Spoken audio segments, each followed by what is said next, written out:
কখনো কখনো একটা সমাজের নীরবতাই সবচেয়ে ভয়ঙ্কর অস্ত্র হয়ে ওঠে। অপরাধ না করেও মৃত্যুর সাজা।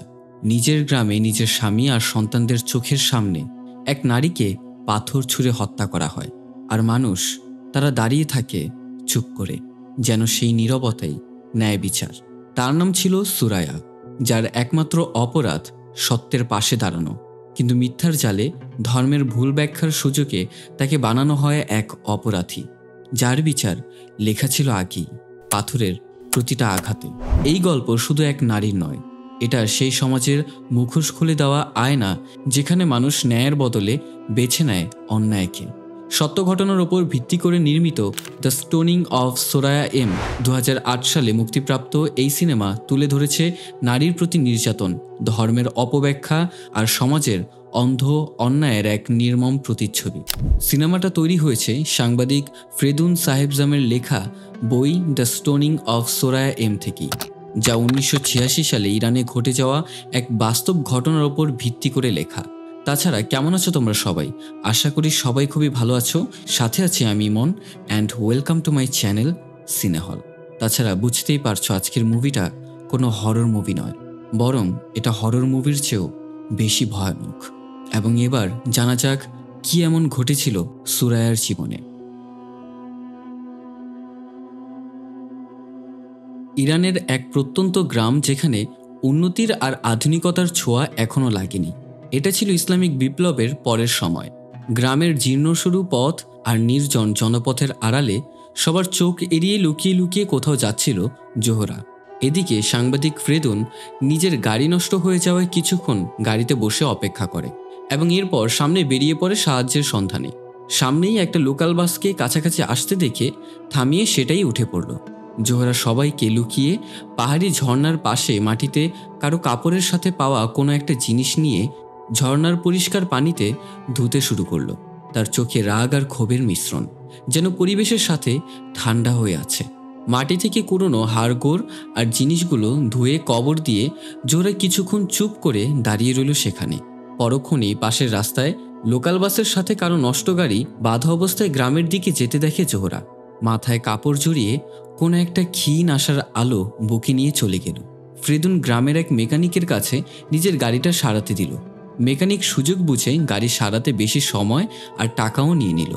জোহরা রাস্তায় ফ্রেদুনের কাছে থাকা ব্যাগে টেপ রেকর্ডার দেখতে পেয়ে বুঝতে পারে সে একজন সাংবাদিক। জোহরা তাকে কিছু একটা তাড়াতাড়ি ইংরেজিতে বলে বোঝানোর চেষ্টা করছিল। কাছের কিছু লোকাল লোকজন এসে তাকে ভয় দেখিয়ে তাড়িয়ে দিল, আর ফ্রেদুনকে জানালো সে আসলে একজন বৃদ্ধ উন্মাদ মহিলা, মানে এক কথায় পাগল। তার কথায় কান্না দিতে নিষেধ করলো। লোকগুলো তাকে তাদের কাছে পরিচয় দিতে বলল। এরই সাথে তাদের সবার সাথে খাবারের নিমন্ত্রণও জানায়। কিন্তু ফ্রেদুনের কাছে লোকগুলোর গায়ে পড়ার স্বভাব ভালো লাগলো না, তাই সে তাদেরকে কিছুটা অ্যাভয়েড করে একটা কফি শপে ঢুকে পড়ে। কফি খেতে ফ্রেদুনের কেন যেন স্বাচ্ছন্দ্য বোধ হচ্ছিল না। জোহরা এবারও সবার সাথে লুকিয়ে ফ্রেদুনকে ফলো করে কফি শপের পেছনের রাস্তা দিয়ে ইশারা দিয়ে তাকে ডেকে একটা ঢিল ছুঁড়ে মারে। ফ্রেদুন হাতে নিয়ে দেখতে পায় একটা কাগজের টুকরোতে কোনো জায়গার ম্যাপ আঁকা, সাথে কারো হাতের আঙুলের হাড়ের অংশ। এরপর সেই ম্যাপ ধরে ফ্রেদুন যাত্রা শুরু করে, গিয়ে পৌঁছায় এক বাড়িতে। বাড়িটা ছিল জোহরার। ফ্রেদুনকে দেখে দুটো বাচ্চা মেয়ে ভয়ে পালিয়ে গেল। জোহরা তাদের শান্ত করে এবং তাদেরকে অন্য জায়গায় গিয়ে খেলতে বলে। মেয়ে দুটোও চলে গেল। জোহরা ফ্রেদুনের কাছে সেই দুটো মেয়ের পরিচয় দেয়। এরা দুজন হচ্ছে জোহরার ভাগ্নি, মানে সুরায়ার মেয়ে। এখানে এভাবে ফ্রেদুনকে মৃত মানুষের হাড় দিয়ে ডেকে আনার কোনো মানে হয় কিনা এইসব নিয়ে তামাশা করে সে। ফ্রেদুন তার এইরূপ আচরণে কিছুটা সন্দেহ প্রকাশ করছে। জোহরা একটি সিগারেট ধরিয়ে টান দিয়ে ফ্রেদুনকে তার টেপ রেকর্ডার বের করে চালু করতে বলে এবং সে জানায় সে তাকে এমন একটা গল্প বলবে যা কিনা ঘটে গেছে 2 দিন আগে, যা সেই গ্রামের লোকেরা ধামাচাপা দিতে ব্যস্ত। ফ্রেদুন রাজি না থাকলেও টেপ রেকর্ডারটা বের করে চালু করে এবং এরই সাথে জোহরা বলতে শুরু করে। ঘটনা হচ্ছে আলী নামের এক লোকের, তার সাথে গ্রামের এক মৌলবীর খুব ভালো সম্পর্ক। তবে আলীর উদ্দেশ্য সেই মৌলবী হাসানকে তার নিজের স্ত্রীর সাথে কথা বলতে পাঠাতে। এর কারণ হচ্ছে সে চাইছিল দ্বিতীয় বিয়ে করতে, এবং যেহেতু উনি একজন এলাকার গণ্যমান্য মৌলবী, তার স্ত্রীকে সে এই ব্যাপারগুলো ভালোমতো বুঝিয়ে কথাটা বলতে পারবে। শুরুতে মৌলভী হাসান তার কথায় বেশি একটা রাজি না হলে পরবর্তীতে আলী মৌলভী হাসানকে তার অতীত নিয়ে থ্রেট দিতে থাকে। এর কারণ হচ্ছে হাসান অতীতে একজন জেলখাটা দাগি আসামি ছিল এবং বর্তমানে এই সমাজে এসে তার পুরনো অতীত ভুলে গিয়ে নতুন এক মুখোশ ধারণ করেছে। এখন যাই হোক, নিজের মানসম্মান বাঁচাতে হলেও আলীর কথা সে শুনতে বাধ্য। এরপর হাসান আলীর বাড়িতে চলে যায়। পথে জোহরা হাসানকে আলীর বাড়িতে প্রবেশ করতে দেখে। সুরায়া জানায় তার স্বামী আলী ঘরে নেই, তবে হাসান বলে সে আলীর সাথে নয় বরং তার সাথেই কথা বলতে এসেছে। তখন ঘরের মধ্যে কেউ নেই। সুরায়ার 2 মেয়ে বাইরে খেলা করছে। হাসান তখন সুরায়াকে বলছে আলীর ব্যাপারে। সে বলে, প্রথমত তুমি তোমার স্বামীর প্রতি এত অবাধ্য কেন? তবে কথার ছলে পরবর্তীতে আলী মানে তার হাজবেন্ডের দ্বিতীয় বিয়ের কথা উল্লেখ করে, যে তার স্বামী দ্বিতীয় বিয়ে করতে চায়। এসব কথা আড়াল থেকে আড়ি পেতে শুনছিল জোহরা। হাসান জানায় আলী তাকে তার বাড়ি, আসবাবপত্র ও জমির কিছু অংশ তার মেয়েদের দিয়ে দিবে, কিন্তু যেহেতু আলীর 2 বউ চালানোর ক্ষমতা নেই সেহেতু তাকে সে তালাক দিবে। এমনকি হাসান এটাও জানায় সে তাকে ক্ষণস্থায়ী স্ত্রী হিসেবেও গ্রহণ করবে, মানে কয়েক মাস পর্যন্ত তার দেখাশোনা করবে। মূলত হাসান তাকে সিগের কথা বলছিল। সিগে হচ্ছে ফার্সি ভাষায় যাকে কন্ট্রাক্ট ম্যারেজ বলা হয়, অথবা ইরানে একে নিকায়ে মুতাহ বলা হয়, এবং এই বিয়ে হতে পারে 15 মিনিটের, এমনকি সপ্তাহ খানেক, যা ইরানে বৈধ। তবে এখানে পয়েন্ট হলো এই নিয়ম শুধু শিয়া মুসলিমদের মধ্যেই রয়েছে, তবে সুন্নি মুসলিমদের মধ্যে এমন বিয়ে বৈধ নয়। মূল কথা, হাসানের কথা হচ্ছে তাকে সে বিয়ে করতে চায় এবং তার সাথে শারীরিক সম্পর্ক স্থাপনের জন্য সে খুবই আগ্রহী। এমনকি সে এইভাবেও বলছিল যে সে তাকে স্যাটিসফাই করে দেবে। এর বদলে সে মোহরানা তো পাবেই, এরই সাথে কিছুদিনের জন্য তার মেয়েদের ভরণ পোষণের দায়িত্বও নিবে। তবে এরপরে সে তাকে তালাক দিয়ে দিবে, যেটা কিনা ইসলামে বৈধ। হাসানের এই কুপ্রস্তাব জোহরা বাইরে থেকে দাঁড়িয়ে সহ্য করতে না পেরে ভেতরে এসে সে হাসানকে থামায়। জোহরা হাসানের মতো এমন ভণ্ড মৌলবীদের আসল মুখোশ দেখতে পেয়ে তার পায়ের রক্ত মাথায় উঠে যায়। সে রেগে গিয়ে মোল্লাকে বলতে শুরু করে সুরায়া কোনো পতিতালয়ের পতিতা নয়। এরই সাথে সে অকথ্য ভাষায় গালাগালি করতে শুরু করে আর সেখান থেকে বেরিয়ে যেতে বলে। হাসান আপত্তিকর অবস্থায় পড়ে গিয়ে জোহরার থেকে অনেক কথা শোনে এবং কোনো রকমে নিজের মান বাঁচিয়ে সেখান থেকে পালিয়ে যায়। তবে ভাবার বিষয় একটা, স্বামী যদি ঠিক না থাকে তাহলে পরপুরুষে এসে সুযোগ নিতে চায়, ঠিক যেমনটা হাসান এখানে চাইছিল। হাসানের যাওয়ার পর জোহরা সুরায়াকে আলীর বিয়ে, প্রেমিকা এইসবের ব্যাপারে জানতে চাইলে সুরায়া কিছু না বলে শুধু নিজের শরীরের আলীর করা নির্যাতনের দাগগুলো দেখায়। জোহরা বলে এত কিছুর পরেও সে কেনই বা আলীকে ডিভোর্স দিচ্ছে না। সুরায়া জানায় আলী না থাকলে তাকে হয়তো তার আর তার মেয়েদের ভরণ পোষণের জন্য আপোষে হাসানের মতো মানুষের দাসত্ব স্বীকার করা লাগবে। তাছাড়া যেই জমি আলী আমাকে দিতে চাচ্ছে তা একদমই চাষের উপযোগী না। এছাড়াও 2 মেয়ে ছাড়া ছেলেরা তার বাবার পক্ষেই কথা বলে, তার শিক্ষাই অমানুষ হয়ে উঠেছে। এখন জোহরা তার স্বামীর সেই পরকীয়া প্রেমিকার কথা সম্পর্কে জানতে চায়।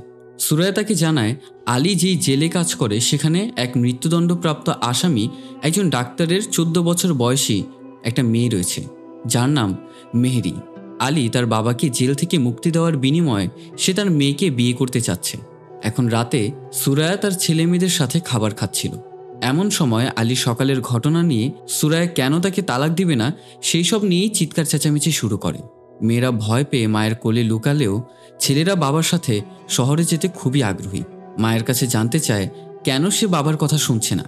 সুরায়া আলীকে উদ্দেশ্য করে বলে সে শুধু ছেলেদেরকে দেখে তাদের নিয়ে শহরে যেতে চায়, মেয়েদের কথা ভাবে না কেন। এরপর ছেলেরা মায়ের সাথে চিৎকার করে ওঠে। এক পর্যায়ে স্বামী আর সন্তানের এরূপ ব্যবহার সে আর নিতে না পেরে সুরায়া তার মেয়েদের নিয়ে বাড়ি থেকে বেরিয়ে যেতে চাইলে আলী সুরায়ার গায়ে হাত তোলা শুরু করে। সুরায়া এবার আরো বেশি জেদ নিয়ে বাড়ি থেকে বের হয়ে যায় এবং সে মেয়েদেরকে নিয়ে জোহরার বাড়িতে গিয়ে ওঠে। সেখানে থাকতে চাইলে জোহরা তাকে জানায় এভাবে সে এখানে থাকলে আলীর রাগ আরও বাড়বে। সুরায়া কেন এমন একটা মানুষকে তালাক দিয়ে দিচ্ছে না। সুরায়া বলা শুরু করে সে যখন ছোট ছিল তার বাবা মা তাকে লোকের বাড়ি কাজ করতে পাঠাতো যেন তার ভরণ পোষণ তাদের না দিতে হয়। এদিকে যার বাড়িতে আমাকে কাজে পাঠানো হয়েছিল সেই লোক আমার সাথে শারীরিক সম্পর্ক ছাড়া প্রায় সবই করে ফেলেছিল। এই কথা শুনে জোহরার রক্ত গরম হয়ে যায়। সে বা তার মেয়েদেরকে যেন আবারও এই অবস্থায় পড়তে না হয় সেই জন্য সে এখনও আলীকে তালাক দিচ্ছে না। সুরায়ার মেয়েরা এখানে খুব শান্তিতে ঘুমাচ্ছে। হঠাৎই তাদের দরজায় সজোরে কড়া নাড়ার শব্দে সুরায়া আর জোহরা আতঙ্কে উঠে দরজা খোলে। দরজা খুলেই দেখতে পায় গ্রামের এক লোক এসেছে তাদের সাহায্যের জন্যে। তার স্ত্রী ভীষণ অসুস্থ। সুরায়াও তার সাথে যেতে চাইলে জোহরা মেয়েদেরকে দেখে রাখতে বলে সেখান থেকে চলে যায়। যাওয়ার পথে জোহরা আলীকে তার প্রেমিকাকে নিয়ে গাড়ির মধ্যে বেপরোয়া গতিতে ঘুরতে দেখে। সেখানে সে না দাঁড়িয়ে সেই লোকের বাড়িতে গিয়ে বুঝতে পারে তার স্ত্রী ইতিমধ্যেই মারা গেছে। জোহরা হাশেমের স্ত্রীর দাফন কাফনের ব্যবস্থা করতে বলে। হাশেম আর তার ছেলে কান্নায় ভেঙে পড়ে। সকালে হাশেমের স্ত্রীর গোসল আর জানাজা শেষে গ্রামের মহিলারা মৃত মহিলার সব ব্যবহারযোগ্য জিনিস লুটপাট করতে লাগলো এবং সেখানে গিয়ে সুরায়া তাদের বাধা দেয়। এদিকে হাশেম তার স্ত্রীর জন্য কান্না করছে। গ্রামের পুরুষগুলো তাকে সান্ত্বনা দেওয়ার পরিবর্তে জোহরাকে নিয়ে কথা বলছে। জোহরাও তার প্রতিবাদ করে আর বলে গতকাল রাতে যদি আলী তার গাড়ি দিয়ে হাসপাতালে সেই মহিলাটাকে নিয়ে যেত তাহলে হাশেমের স্ত্রীকে বাঁচানো সম্ভব হতো। এইসবের মাঝে হাশেম সেখান থেকে চলে যায় আর সেখানে ভণ্ড মৌলবী হাসান আর আলী উপস্থিত ছিল। আর অন্যদিকে ইব্রাহিম জোহরার সাথে সুরায়ার একটা কাজের ব্যবস্থা করে হাশেমের বাড়িতে। ইব্রাহিম হচ্ছে এই গ্রামের মেয়র। তার বাড়িতে মূলত কাজ হচ্ছে স্ত্রীর মৃত্যুতে সন্তান দেখাশোনা আর রান্নার কাজ, এবং এই কাজের টাকাটা তার স্বামী আলী দাবিও করতে পারবে না। তো জোহরা সেখান থেকে কিছুটা স্বস্তি নিয়ে বের হয়, কিন্তু বাড়ির বাইরে ইব্রাহিম জোহরাকে কিছুটা সতর্কও করে এই ব্যাপারে। তাছাড়া হাশেমও ইমোশনালভাবে কথা বলে সুরায়াকে কাজের ব্যাপারে রাজি করিয়ে নেয়। এইসবের মাঝে আলী সুরায়াকে নিয়ে কোনো একটা ফোন দিয়ে আঁটতে শুরু করে। সেদিনের পর থেকে সুরায়া হাশেমের বাড়িতে কাজ করা শুরু করে। এমনকি হাশেমের ছেলেটাও সুরায়াকে অনেক ভালোবাসে। সে তাকে দ্বিতীয় মায়ের চোখেই দেখে। আর আলী লুকিয়ে সুরায়ার ওপর নজর রাখা শুরু করে। সুরায়ার অবস্থা ধীরে ধীরে পরিবর্তন হওয়া শুরু করলে সে একটু একটু করে টাকাও সঞ্চয় করা শুরু করে তার মেয়েদের জন্য, যেটা নিয়ে জোহরাও খুব বেশি খুশি ছিল।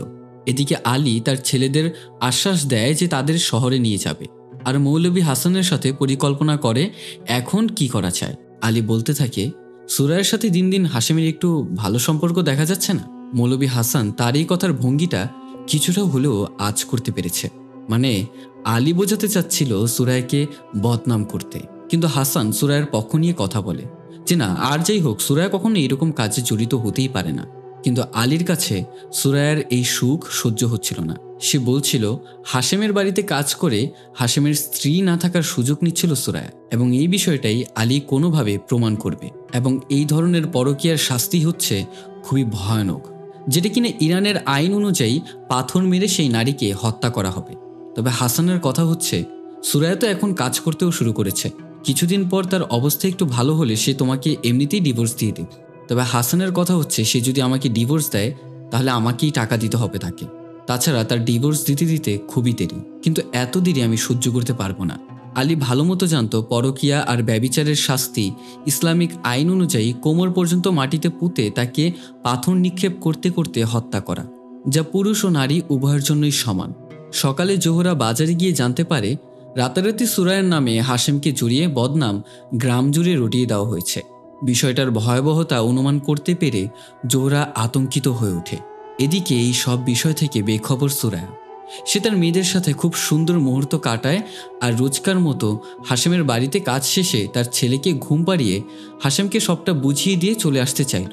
তবে আজ কেন জানি হাশেমের ব্যবহার অন্যরকম। সে সুরায়াকে আরও কিছু সময় থাকতে বললেও সুরায়া তাড়াহুড়া করে সেখান থেকে চলে আসে। জোহরা চলে যায় গ্রাম পঞ্চায়েতের অফিসে নজর রাখতে। সেখানে আলী মৌলভী হাসান সহ সুরায়ার নামে মিথ্যা সাক্ষী দিতে বৈঠক করছিল। মেয়র ইব্রাহিম সেখান থেকে ক্ষোভ নিয়ে বেরিয়ে এলো। জোহরা ইব্রাহিমের কাছ থেকে সে সব জানতে চাইলে ইব্রাহিম জোহরাকে আড়ালে নিয়ে গিয়ে পুরো ঘটনার ইঙ্গিত দিল। সেটা সহ্য করতে না পেরে জোহরা ইব্রাহিমের গালে কষিয়ে একটা চড় মেরে বসে এবং সেখান থেকে সে চলে আসে। বাড়িতে এসে জোহরা সুরায়াকে এইসব ব্যাপারগুলোর গভীরতা আর আলীর ষড়যন্ত্র সম্পর্কে সচেতন করার চেষ্টা করে, কিন্তু সুরায়া তার শেষ ভরসায় এই কাজটিও ছাড়তে চায় না। এরপর আলী আর মৌলভী হাসান হাশেমকে বাড়িতে ডেকে আনে। তাকে এই ব্যাপারে ব্রেইন ওয়াশ করার চেষ্টা করে যেন সে সুরায়ের ব্যাপারে মিথ্যা সাক্ষী দিতে রাজি হয়। তাদের মতলবটা বুঝতে পেরে হাশেম তাদেরকে কোনোভাবে বুঝিয়ে পাত্তা না দিয়ে সেখান থেকে চলে আসে। কিন্তু আলী তো হাল ছাড়ার লোক নয়। সে মৌলভী হাসানকে সাথে নিয়ে হাশেমের বাড়িতে আসে। তাকে নানাভাবে ভয়ভীতি দেখাতে শুরু করে, এমনকি হাশেমকে তার ছেলের ক্ষতি করার থ্রেটও দেয়। হাশেম নিজের ছেলেকে ক্ষতির হাত থেকে বাঁচাতে অবশেষে সুরায়ার ব্যাপারে মিথ্যা সাক্ষী দিতে রাজি হয়। জোহরা বাড়ি থেকে শুনতে পায় আলী তার দলবল নিয়ে সেখানে হাজির হয়েছে। হৈ হুল্লোড় করে সবাইকে সাথে নিয়ে সুরায়াকে মারছে। সেখানে অনেক লোকের সমাগম। জোহরা সুরায়াকে সেখান থেকে কোনোভাবে বাঁচিয়ে নিয়ে যেতে পারলেও আলী ততক্ষণে যা করার তা করে ফেলেছে। আলী সবার সামনে জাহির করে দেয় তার স্ত্রী নাকি হাশেমের সাথে পরকীয়ার সম্পর্ক আছে এবং সাক্ষী থাকার কারণে লোকজনও তাতে বিশ্বাস করতে শুরু করে। আলীর কথা মোতাবেক হাশেম তাদের কথায় মিথ্যা সাক্ষী আর স্বীকারোক্তি দিয়ে মেয়র ইব্রাহিমের কাছে প্রমাণ করে সুরায়া আসলে দোষী। অপরদিকে সুরায়া কান্নায় ভেঙে পড়লেও তার কাছে নিজেকে নির্দোষ প্রমাণ করার মতো কোনো প্রমাণ ছিল না। জোহরা ইব্রাহিমের কাছে জানায় যে এই সম্পূর্ণ ঘটনাটাই সাজানো। তবে ইব্রাহিম জানায় প্রমাণ ছাড়া রায় তাদের পক্ষে আসবে না এবং সবকিছু মিলিয়ে সুরায়ার মৃত্যুদণ্ডের রায় এসেছে। গ্রামের মহিলারা কালো কাপড় মুড়িয়ে তার সাথে দেখা করতে এসেছে। সুরায়ার সেই ছোট্ট মেয়ে তার রায়ের পত্র নিয়ে এসেছে। জোহরাকে সেখানে স্বাক্ষর দিতে হবে। পত্র পড়েই জোহরা কেঁপে উঠল। জোহরা সুরায়াকে নিয়ে পালানোর একটা শেষ চেষ্টা করল, কিন্তু তাদের পুরো বাড়ি নিরাপত্তা কর্মীদের দ্বারা ঘেরাও। এখন শেষমেশ রক্ষীরা তাদেরকে বাড়িতে বন্দি করে রাখে। গ্রামের ছোট ছোট বাচ্চারা পাথর কুড়ানো শুরু করেছে। শেষবারের মতো কথা বলে নিচ্ছে। ছোট মেয়েকে সে গলার চেন আর বড় মেয়েকে নিজের আংটিটা পরিয়ে দিয়ে তাদেরকে শেষবার বুকে জড়িয়ে বিদায় নিল। মাটি তখন খুঁড়া হচ্ছে। আজ এই মাটি এক নির্দোষ মহিলার মৃত্যুর সাক্ষী হতে চলেছে। জোহরা সুরায়াকে প্রস্তুত করে দিচ্ছে। সুরায়া জোহরার দায়িত্বে নিজের 2 মেয়েকে রেখে যাবে আর জোহরাকে বলে তার মেয়েদেরকে সঠিকভাবে মানুষ করতে, তারা যেন তাদের মায়ের সম্পর্কে সঠিক ঘটনাটা জানতে পারে। জোহরা সুরায়াকে কথা দেয় সে শুধু তার মেয়েদেরকে না, বরং পুরো পৃথিবীর মানুষের সামনে সত্যটা তুলে ধরবে একদিন। গ্রামের সমস্ত মহিলারা তখন তসবিহ পড়ছে এবং পুরো গ্রাম প্রস্তুতি নিচ্ছে। জোহরা সুরায়াকে সান্ত্বনা দেওয়ার ভাষা খুঁজে পাচ্ছে না।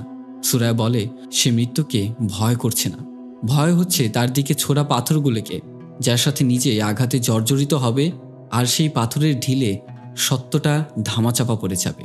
তখনই সেখানে সুরায়ার ছোট ছেলে ছুটে আসে। তার মাকে সে জিজ্ঞেস করে সে কি এখন মারা যাবে, সে কি হাশিমের সাথে সত্যিই সম্পর্ক করেছিল। সুরায়া তার ছেলেকে বোঝানোর চেষ্টা করে সে আসলে নির্দোষ। রীতিমতো সেখানে বড় ছেলেও এসে হাজির হয়, তবে সে নিজের মায়ের দিকেই এক ঘৃণার দৃষ্টিতে তাকায় এবং সেই ছোট্ট ভাইটিকে সেখান থেকে নিয়ে চলে যায়। তখন সুরায়া নিজেই অবিরত কান্নায় ভেঙে পড়ে। দরজায় আল্লাহু আকবরের ধ্বনি জানান দেয় সময় হয়ে গেছে। সুরায়াকে নিরাপত্তা দিয়ে গন্তব্যস্থলে নিয়ে যাওয়া হয়। পথে সকলে পাথরে পাথরে বাড়ি দিয়ে থুকথুক শব্দ করতে থাকে, যেই শব্দে ভারী হয়ে ওঠে পুরো পরিবেশ। হাশিম সুরায়াকে তার বাড়ির পথ অতিক্রম করতে দেখে ছেলেকে নিয়ে বাড়ির দরজা লাগিয়ে দেয়, কারণ সে সুরায়ার চোখের দিকে তাকাতে পারবে না। আজ তার কারণেই এক নির্দোষ মহিলার মৃত্যুদণ্ড। ময়দানে জনসম্মুখে আবারও সুরায়ের মৃত্যুদণ্ডের ঘোষণা করা হয়। সুরায়াকে খোদাই করা জায়গায় নিয়ে যাওয়া হয়। এই অবস্থাতেও সুরায়া জোহরাকে কাঁদতে নিষেধ করে, তবে জোহরা বলে জান্নাত তোমার অপেক্ষা করছে, আল্লাহর কাছে গিয়ে আমাদের জন্য দোয়া করবে। সুরায়ের গায়ে থাকা কালো চাদরটা খুলে ফেলার নির্দেশ আসে। শেষবারের মতো তাকে কিছু বলতে দেওয়ার সুযোগ দেওয়া হয়। আমার সাথে তোমরা এমন কি করে করতে পারো? আমি তোমাদের প্রতিবেশী, আমি কারো মেয়ের মা, আমি কারো স্ত্রী। উল্টো দিক থেকে উত্তর আসে এটা আল্লাহর নির্দেশ এবং তারই করা আইন। সুরায়াকে হাত বেঁধে সেই গর্ততে ফেলে কোমর অবধি মাটিতে পুঁতে ফেলা হয়। একটা মেয়ে এসে সুরায়ের মেয়েদেরকে এই আল্লাহু আকবরের ধ্বনি থেকে আড়াল করে রাখার চেষ্টা করে। সেখানে সুরায়ের বাবা তাকে মেয়ে হিসেবে অস্বীকার করে। লোকজনের চাপে পড়ে নিজের মেয়েকে লোক দেখানো গালিগালাজ করছে। সে নিজের মেয়েকে বেশ্যা বলে সম্বোধন করে। আজও পর্যন্ত হয়তো সুরায়ের এতটাও খারাপ লাগেনি আজকে নিজের বাবার মুখ থেকে এমন একটা কথা শুনতে পেয়ে। সবাই এটাই সিদ্ধান্ত নেয় যে সর্বপ্রথম পাথরের ঢিলটা সুরায়ের বাবাই তার দিকে ছুঁড়ে মারবে। যতই হোক বাবার মন, প্রথম পাথর ছুঁড়তে চাইলে জোহরা সেই মুহূর্তে আর নিজেকে সামলে রাখতে পারে না। না পেরে সুরায়ের সামনে চলে এসে তার প্রাণ ভিক্ষা চায়। নিরাপত্তা রক্ষীরা জোহরাকে সেখান থেকে টেনে নিয়ে গিয়ে দূরে ফেলে দেয়। সুরায়ের বাবার মারা পাথরগুলো একটাও সুরায়ের গায়ে লাগছিল না। সেই সময় গ্রামের কিছু মহিলারা বলে ওঠে এটা আল্লাহর তরফ থেকে ইশারা যে সুরায়া নির্দোষ, তাকে তোমরা ছেড়ে দাও। সুরায়ের বাবা বৃদ্ধ বলে তার নিশানা লাগছিল না বলে এবার আলী পাথর ছুঁড়ে মারতে শুরু করে। পাথরের আঘাতে সুরায়ের কপাল থেকে অঝরে রক্ত পড়তে শুরু করে। ব্যথায় সে কাঁদতে শুরু করে। কিছু নারী পুরুষ এইসব উদযাপন করে যাচ্ছে। জোহরা মাটিতে লুটিয়ে কান্না করতে থাকে। এরপর ঘটে সবচেয়ে নির্মম ঘটনা। আলী নিজের সন্তানদের বাধ্য করে তার মায়ের উদ্দেশ্যে ঢিল ছুঁড়তে। বড় ছেলেটা মায়ের প্রতি ক্ষোভ রেখে বাবার মতোই পাষণ্ড অবস্থায় নিজের মায়ের গায়ে পাথর ছুঁড়ে মারে। তবে ছোট ছেলেটার তা সহ্য হচ্ছিল না। কিন্তু আলী এক পর্যায়ে বাধ্য করাতে দুই ছেলেই তার মায়ের উদ্দেশ্যে পাথর ছুঁড়তে শুরু করে। এরপর শুরু হয় পাথরের বৃষ্টি, যাতে চাপা পড়ে যায় সুরায়ার কান্না আর আর্তনাদ। রক্তাক্ত সুরায়া মাটিতে লুটিয়ে পড়ে থাকে। সেই জানোয়ার আলী এসে দেখে সুরায়ার চোখ এখনো নড়ছে। সবার উদ্দেশ্যে নিজের স্ত্রীকে বিচ্ছিরি ভাষায় গালি দিয়ে বলতে থাকে, এই পতিতা এখনো মরেনি, ও বেঁচে আছে। আবারও পাথরের বর্ষণ শুরু হয়। সে তার মেয়েদের সাথে কোন এক নির্জন আলোকিত গন্তব্যে, যেখানে উড়ে যাচ্ছে কবুতরেরা, যা আমাদের নির্দেশ করে সুরায়ার জান্নাতের গন্তব্যস্থলে। এবং এরই সাথে উড়ে যায় সুরায়ার সেই নিষ্পাপ প্রাণটিও। ইব্রাহিম জোহরাকে জানায় সব শেষ হয়েছে। জোহরা ইব্রাহিমকে বলে, আজ তুমি যা করলে তার জন্য আল্লাহ যেন তোমাকে কোনোদিনই ক্ষমা না করে। সার্কাসের দুজন লোক এসে সবুজ চাদর দিয়ে সুরায়ের লাশটা ঢেকে দেয়। রাতে গ্রামের সবাই আর কিছু সংখ্যক মহিলা যারা সুরায়ের জন্য কথা বলছিল, তারা এসে জোহরার সাথে সুরায়ের লাশটাকে ঠিকমতো কবর দেয়। সেই রাতটা গ্রামবাসীরা সার্কাসের সাথে উদযাপন করে। এটা ছিল আগের দিনের ঘটনা। আজ সকালে জোহরা আবার গিয়ে সেই নদীতে সুরায়ের দেহের অংশ পেয়ে সেগুলো আবারও কবর দিয়ে আসতে চায়, কারণ রাতের বেলা পশু পাখি কবরটা খুঁড়ে তার লাশটা বের করে ফেলেছিল। ফ্রেদুন নিজের টেপ রেকর্ডারটা বন্ধ করে। এরই সাথে ফ্রেদুনের চোখ থেকেও অঝরে পানি ঝরতে থাকে। এমন সময় কারো দরজায় কড়া নড়ার শব্দ। সেখানে হাশেম এসেছে। হাশেম জানায় ফ্রেদুনের গাড়িটা ঠিক হয়েছে। এদিকে মৌলভী হাসান, ইব্রাহিম আর হাশেম সবাই কিছুটা ভয় পাচ্ছে, কারণ ফ্রেদুন একজন সাংবাদিক। এতক্ষণে হয়তো জোহরা তাকে সবটা জানিয়ে দিয়েছে। আলী তখন নিজের গাড়িতে করে গ্রামে ফিরে এসেছে। মৌলভী হাসান জিজ্ঞাসা করে, তার তো ফিরে আসার কথা ছিল না, তার তো এখন মেহরিকে বিয়ে করার কথা ছিল। আলী জানায় মেয়েটির বাবার ফাঁসি কার্যকর হয়ে গেছে, তাই এই বিয়ে সে আর করতে পারবে না। এবার হাশেম মুখ খোলে, জানতে চায় তাহলে সে এত কিছু কেন করলো, কিসের জন্য সুরায়াকে মারল, আর তাকে দিয়ে কেনই বা সে মিথ্যা সাক্ষী দেওয়ালো। এখন ইব্রাহিম বুঝতে পারল এই সব কিছুই আসলে সাজানো ছিল, যার দায়ভার তাদের মধ্যে কেউ এখন নিতে চায় না। হাসান ফ্রেদুনকে অনেক আটকানোর চেষ্টা করে। তারা চেষ্টা করে গুলির ভয় দেখিয়ে তারা ক্যাসেটটা জব্দ করে নেবে। তার কাছে যত সমস্ত টেপ রেকর্ডার ছিল তা সব কিছুই নষ্ট করে দেয়, আর ফ্রেদুনকে তারা ছেড়ে দেয়। ফ্রেদুন গাড়িটা পুরো গতিতে চালাতে শুরু করে। তবে এক পর্যায়ে জোহরার সামনে এসে তাকে আসল ক্যাসেটটা দিয়ে দেয়, আর সেখানে জোহরা তাদের পথ আটকিয়ে দাঁড়ায়। সে তখন বলতে থাকে, আল্লাহু আকবার, আল্লাহ চেয়েছেন বলেই সে তার কথা রাখতে পেরেছে। এখন সুরায়ের সত্য ঘটনা পুরো পৃথিবীর মানুষ জানতে পারবে। মানুষ সৃষ্টির সেরা জীব, যে কিনা নিজের স্বার্থ আর লালসায় জড়িয়ে যে কোনো কিছু করতে পারে। এখানে ধর্ম বা ধর্মীয় আইন নীতি তো মাধ্যম মাত্র। এর সাথে শেষ হয় একটি মর্মান্তিক ঘটনা যা সুরায়ের সাথে ঘটে গিয়েছিল। মুভিটা যখন আমি নিজে দেখছিলাম তখন নিজের চোখের পানি ধরে রাখতে পারিনি। ইউটিউবে রেস্ট্রিকশন থাকার কারণে এই মুভিতে থাকা অনেক নৃশংস দৃশ্যগুলো কেটে তারপর আমাকে এই ভিডিওটা ইউটিউবে ছাড়তে হয়েছে। তবে আমি বলবো, যারা আমার মতো দুর্বল হৃদয়ের মানুষ রয়েছেন তারা অবশ্যই এই মুভিটা কখনো দেখার সাধ্য করতে যাবেন না, কেননা শেষের দৃশ্যগুলো দেখে কয়েক সপ্তাহ আপনার মনে এক রেশ থেকে যাবে। তাছাড়া মুভির শেষে আমাদেরকে সুরায়ের আসল পিকচার দেখানো হয়। এই পিকচারটা তোলা হয়েছিল যখন তার বয়স ছিল মাত্র 8 বছর। ঠিক এইভাবেই অনেক নির্দোষ নারীকে মৃত্যুবরণ করতে হয়েছে। এই মুভির এন্ডিং নিয়ে ডিসকাস করার মতো ভাষা আমি হারিয়ে ফেলেছি, তাই আর কিছু বলতে পারছি না। যদি ভিডিওটা ভালো লেগে থাকে অবশ্যই লাইক করবেন এবং কমেন্ট করতে ভুলবেন না। তাছাড়া চ্যানেলে নতুন হয়ে থাকলে সাবস্ক্রাইব করে পাশে থাকা বেল আইকনে অল সেট করে দেবেন। সেই সাথে ভালো থাকবেন, সুস্থ থাকবেন এবং দেখা হচ্ছে পরবর্তী ভিডিওতে। Good bye.